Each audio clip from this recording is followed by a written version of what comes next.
Hey guys, it's Jules. Thank you for watching my video today. This video is going to be about how can you do a large cross-stitch project, and specifically what we call a full coverage project, which is where everything that's visible or all your fabric that contains the pattern just is filled with floss, basically. There's no empty spaces, there's no skip spaces. And if you've never done one before, it can be daunting and it can be scary. But it's something that I do quite a lot. Most of my patterns are full coverage. Most of my patterns are quite large. If you've watched any of my other videos, you know that I do large projects. So a lot of people have been coming to my channel and asking me specific questions about how to do large cross-stitch projects. So I figured let's do a video where I show you how I set things up and how I do it, so that you can at least see how someone does it and then modify whatever works for you. You know, I basically kind of worked all this out on my own. Back when I first started doing this, I didn't have FlossTube or YouTube to look at, and I didn't have any other friends that cross-stitch to really show me. So I sort of figured things out along the way. So, you know, when you're starting out with cross-stitch, a lot of times you'll do, you know, smaller projects, something like this, you know, and these are awesome. This is actually a Christmas gift that someone gave me that I literally just stitched and put on a hoop. And then you may work up to doing things like this, where it's more like, this is a Lizzie Kate project, which is, you know, just this, you know, wording basically, which is beautiful and is awesome. But if you wanted to do something that was really, really big, when I say really, really big, I'm talking about something like this. This is cross stitch. This is full coverage cross stitch. Now, you don't need anything special to do this. I mean, you're going to need more floss, you're going to need more fabric, but all you need to know how to do is just a regular full cross stitch. Just the regular X, that's all you need. No special stitches required for the things that I do. So it's relaxing, and it is, it's just, you get a real sense of accomplishment when you get something like that large done.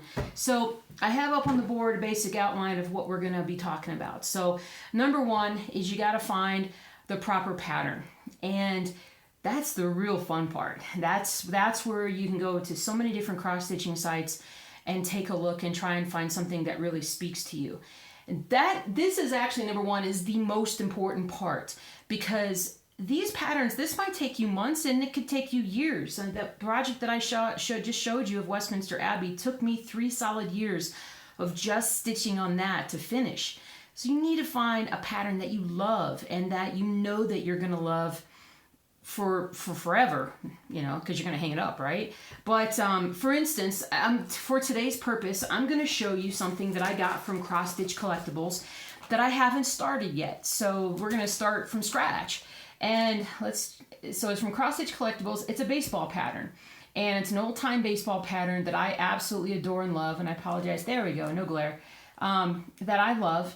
And when you get a thing from Cross Stitch Patterns, you can download it. You can also simply order it, and they'll send you the whole pattern with everything. Now, if you don't want to do that, there is plenty of places that you can order, and you can get a PDF file that you can download right away, and then you just print everything out.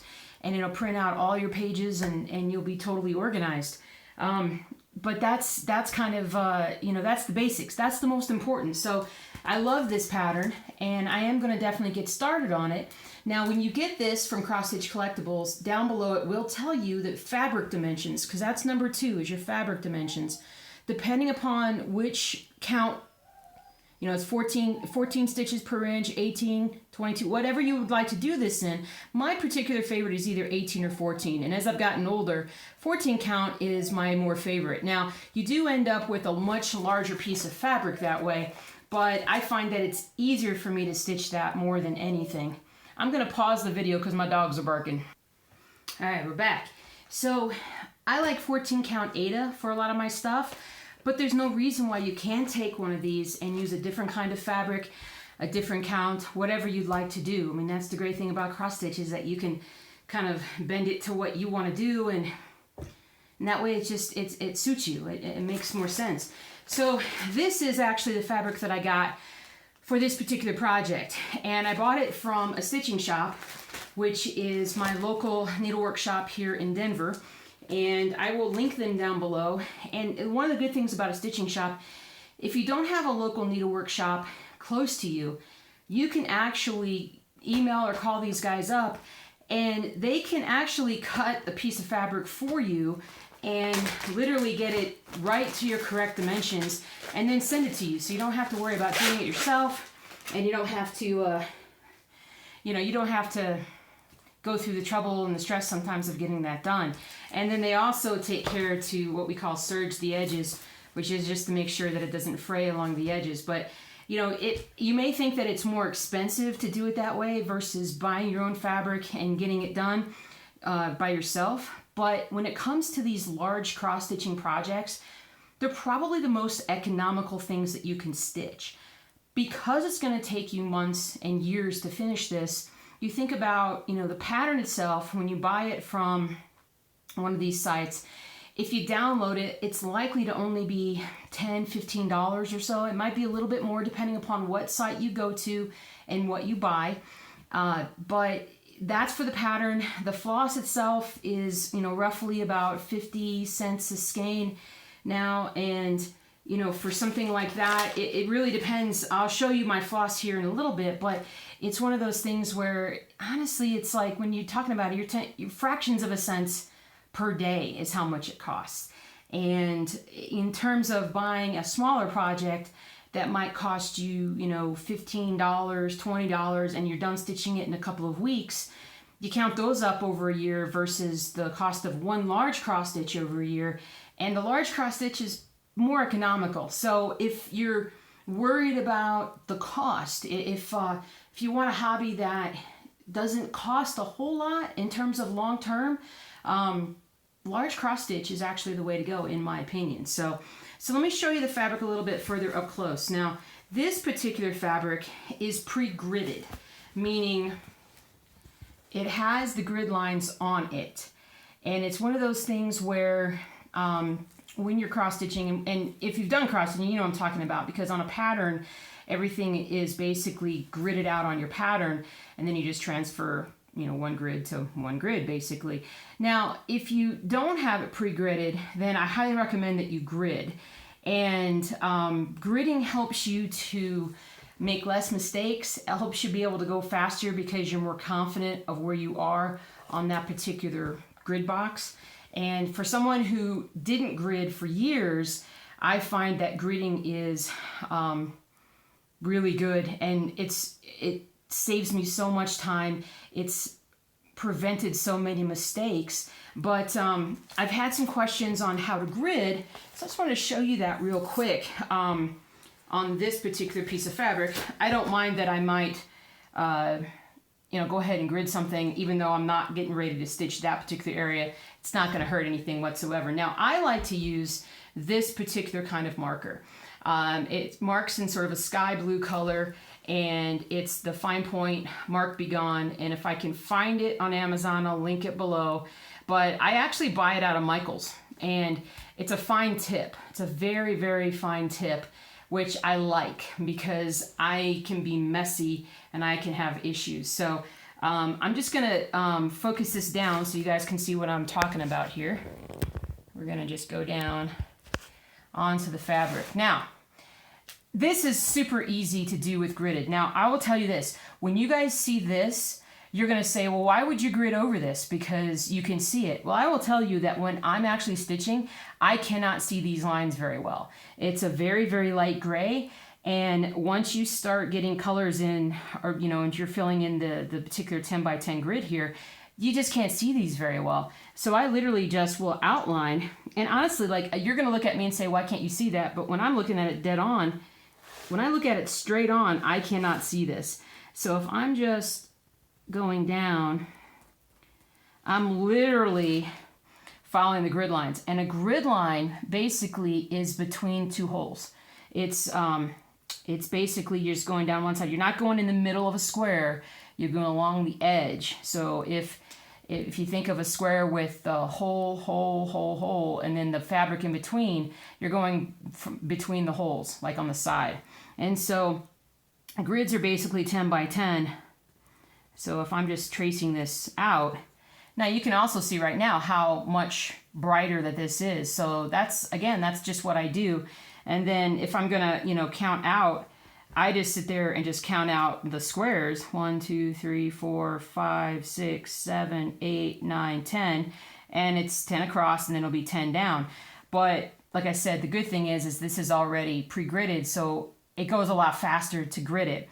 Now, I only recommend that when you're gridding, you grid the page that you're working on, and that's it. Because the thing about this particular marker, I don't know if the other ones are like this, but this particular marker fades over time. And if you go ahead and pre-grid your whole project, you're going to have to come back and re-grid it from time to time. So I have found that just literally gridding one page at a time is really all that I need to do. And if you want to know what that looks like, I'm going to pull out another project that I'm working on right now. This is called Rainy Waterloo Place, and it's also from Cross Stitch Collectibles. If you can see that, whoops, sorry guys. If you can see that, you can see where I've already gridded. And so on this one, I don't have pre-gridded fabric. So I just went ahead and counted 10 up and 10 down. And I always count at least twice to make sure that I know exactly how much that I need to do. But basically, this is the bottom of the pattern, but this is my last page. And all this right here is already pre-gridded. So it really does make it go a lot faster. And if you want to see how it works in action, just watch one of my Stitch With Me videos, because anytime I'm using, doing one of these large cross-stitch projects, everything's gridded, so you can kind of see how it goes. But this is how I grid, just 10 by 10. It's very straightforward, and use what works for you, but definitely make sure that you're using a pen that's designed to come out, okay? So Mark Be Gone basically is designed to come out. I'm not going to talk about how you get this out of, a piece of fabric, but you know what the good thing is also when you're doing full cross stitch is that when you grid it, none of that will ever show up on your pattern. You're going to be covering all of this, so none of it will ever show up. So you don't have to worry about washing it out or anything. It'll just be there. And when I frame something, I frame right up to the edge of the pattern. So again, you don't have to worry about washing this out afterwards. But anyway, this is the size here. Let's tilt back up to where we were. Hi. So let's show you the size of this project. And this is a Gigantor project. And this is what I'm talking about if you want to do this. Now, you don't have to do anything this big. I know I'm crazy, okay? I know I'm crazy. But if you're crazy along with me, you can totally do this. There's no reason why you can't.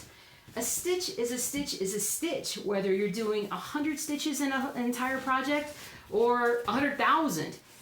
I just made a mess out of this. But it's all the same. It's just literally one grid box at a time, one page at a time, it's one stitch at a time. So you can totally do this. So I talked about fabric, and now we're going to talk about floss. So whenever I do a cross stitch project, I literally will gather all my floss up at the beginning and have it all set.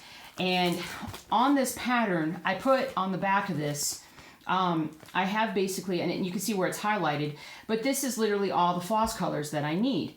And it also tells you the symbols, and it also tells you how many skeins of floss that you need at a time. So you can see kind of what you'll need. So I go ahead and get that. I go ahead and get that when I'm starting a project, because there's nothing worse than starting on a project and then realizing that the color that you really, really need, like an hour into the project, you don't have. So there's a couple of different ways that you can go about this. My preferred way is literally to use one of these floss boxes. And you can pick these up at, I thought I had a blank one. You can pick these up at a lot of different places. If I had a blank one, it's fallen off. But you can pick these up at like any fabric or craft store. I can also link you to some below. But they come with the little plastic bobbins that if you want to, here, let me show you up close. So I number everything in order. Everything starts at the lowest number up here, and then it works its way across the higher numbers, and then up here is actually the highest number. But you can do it whichever way you want.